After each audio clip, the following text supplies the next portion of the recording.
Hello বন্ধুরা, আজ বিপত্তারিণী পুজো। এই পুজো আপনারা তো জানেনই, সাধারণত শনি এবং মঙ্গলবারেই হয়ে থাকে। তবে আমার মামা বাড়িতে এই পুজো মঙ্গলবারেই হয়ে থাকে। সাধারণত এই পুজোর মাহাত্ম্যই আলাদা। 13টা ফুল, 13টা ফল এই নিয়ে এই পুজোর মাহাত্ম্য করে ওঠে। দেখুন কি অপূর্ব লাগছে, 13টা ফুল 13টা ফল নিয়ে আমাদের এই পুজো। এগুলোর পেছনে তো আমাদের বাড়ির মানুষগুলোর ভক্তি, ভালোবাসা এবং ত্যাগই আছে। এই দেখুন হোম হচ্ছে, কি অপূর্ব দেখুন মায়ের মুখ আর এই হোমের আগুন যেন আমাদের সব বিপদ থেকে রক্ষা করে। এই হোমের আগুন মন্ত্রোচ্চারণের সাথে সাথে যখন অগ্নিকে আহুতি দেওয়া হচ্ছে তখনই যেন গায়ে কাঁটা দিয়ে ওঠে। আর এই দেখুন আমার মা, কি অপূর্ব সুন্দরী, যেন মন ছুঁয়ে যায়। চোখ মেলে তাকালেই যেন মনের সব চিন্তা এক নিমেষে চলে যায়। আরতির প্রস্তুতি নেওয়া হচ্ছে এখানে। তবে আমাদের বাড়ির পুজো বরাবরই খুব ভোরভোরেই হয়ে থাকে।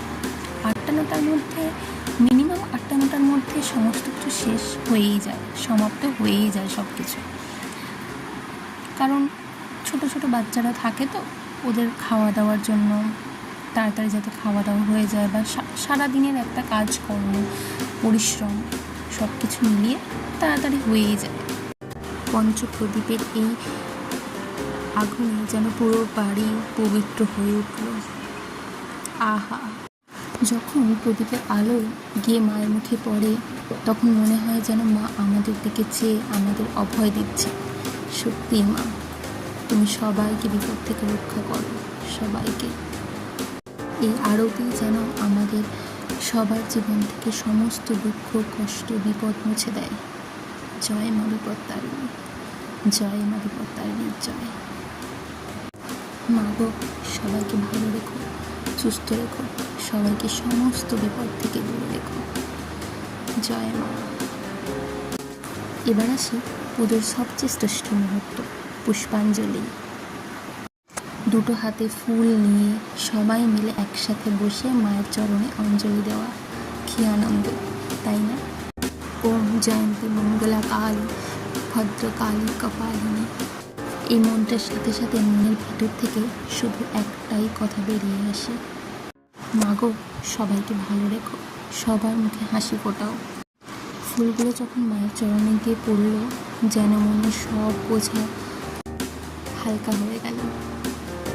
বছরের এই একটা দিনই হয়তো আমরা নিজেদের সব অভিমান, সব চিন্তা ভুলে একসাথে হয়ে, এক হয়ে মায়ের চরণে আসি। আয়ু দেহি যশো দেহি ভগ্গম ভগবতী দেহিনী। মন্ত্র বলতে বলতে একটাই প্রার্থনা মাথায় আসে, মা যেন আমাদের সবাইকে খুব আগলে রাখেন, সবাইকে ভালো রাখেন। মায়ের আশীর্বাদ যেন এভাবেই সব সময় আমাদের পাশে থাকে।